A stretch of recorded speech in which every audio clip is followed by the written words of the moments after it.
13 తారీఖు నాడు కేఆర్ఎంబి 13 తారీఖు నాడు కేఆర్ఎంబి కృష్ణా రివర్ బోర్డు ఏదైతే ఉన్నదో కృష్ణా రివర్ మీద మేనేజ్మెంట్ బోర్డు ఏదైతే కేంద్ర ప్రభుత్వం వేసిందో దేనికైతే రేవంత్ రెడ్డి గారు తెలంగాణ ప్రభుత్వం ఇవాళ దారుణంగా సాగిలపడి తెలంగాణ ప్రయోజనాలను తాకట్టు పెడుతూ మరి ఇవాళ సంతకాలు పెట్టారో దాన్ని నిరసిస్తూ మేము చలో నల్లగొండ కార్యక్రమానికి పిలుపునిచ్చిన విషయం మీకు తెలిసిందే.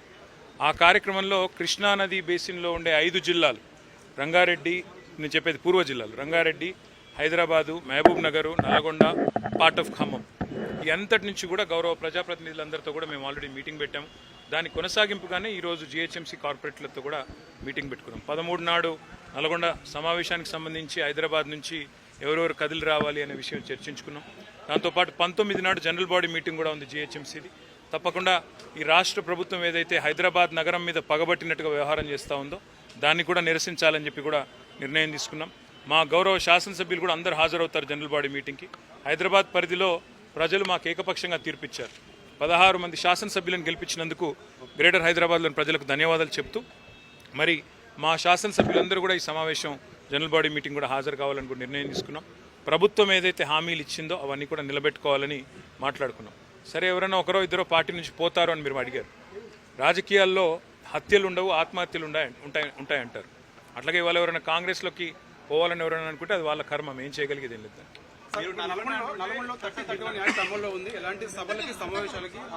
ఆల్రెడీ పర్మిషన్ ఇచ్చారు బ్రదర్. అదే చెప్తున్నాను బ్రదర్, వాళ్ళు ఎంత మూర్ఖులు అంటే మేడిగడ్డ కట్టిందే కేసీఆర్ గారు, కాళేశ్వరం కట్టిందే కేసీఆర్ గారు.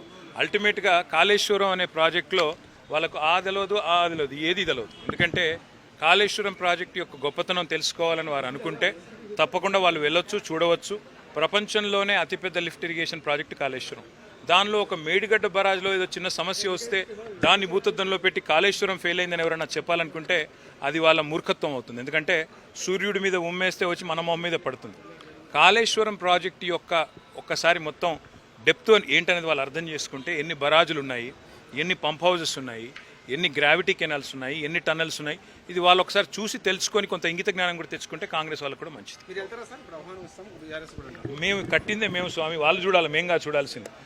ఈరోజు నేను మీకు కానీ రాష్ట్ర ప్రజలకు కానీ చేసే విజ్ఞప్తి ఏమంటే కాళేశ్వరం ద్వారా వచ్చిన పంటలు, కాళేశ్వరం ద్వారా పండిన పంటల వల్లనే తెలంగాణ ఈరోజు భారతదేశానికి ధాన్య భాండాగారం అయింది, అన్నపూర్ణగా మారింది.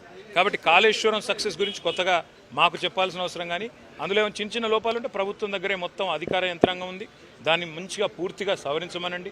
చక్కగా ఎక్కడన్నా చిన్న లోపాలు ఉంటే ఎత్తి చూపమనండి, మాకు అభ్యంతరం లేదు.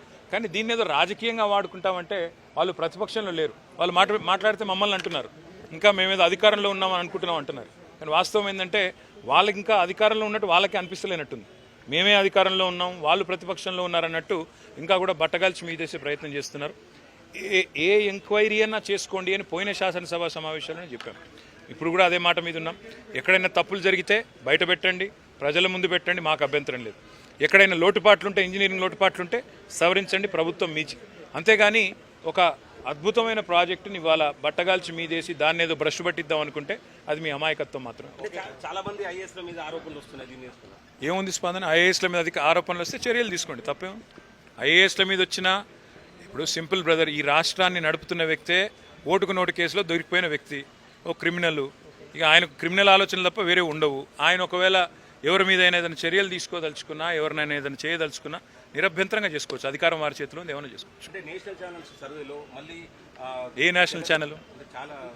ఏదో మీకు తెలియదు, నాకు తెలియదు.